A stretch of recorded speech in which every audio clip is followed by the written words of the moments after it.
Ballari road శాంతినగర్లో ఉన్న శ్రీ బన్ని మాంకాలమ్మ దేవాలయం సమీపాన ఉన్న అమ్మవారి ఆలయంలో నగలు చోరీ. ఈ విషయం ఆలస్యంగా వెలుగులోకి వచ్చింది. ఆలయ పురోహితురాలు ఎర్రమ్మ తెలిపిన వివరాల మేరకు గత శుక్రవారం రోజు ఆలయంలో పూజ చేసి గుడి వాకిలి వేశామన్నారు.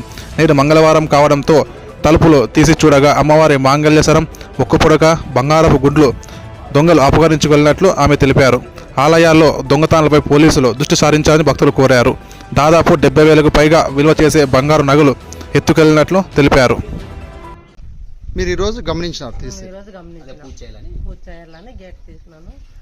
లేదు ఇప్పుడే చెప్పినాము, వాళ్ళు చూసుకుంటారు. రాయదుర్గం ప్రజలకు నమస్కారము. నేను 31వ వార్డు నుండి మాట్లాడుతున్నాను. అమ్మవారికి మంగళవారము, శుక్రవారము మన ఎర్రమ్మ అనే అక్క వారం వచ్చి పూజ చేస్తుంది. మంగళవారము, శుక్రవారము మంగళసారము, ఒక కమ్ములు అవి ఏమేమి మొత్తానికి గోల్డ్ 70,000 దాకా గోల్డ్ ఉంది. ఆ ఎక్కకే తెలుసు. శుక్రవారం మాత్రం వేసింది. ఈరోజు మంగళవారం గుడి ఓపెన్ చేసింది. అదంతా కనిపించడం లేదు. దొంగలు ఎత్తుకోపోయినట్ల గుర్తియాల. మన సిఐ సార్ వచ్చి చూసుకోపోయినాడు.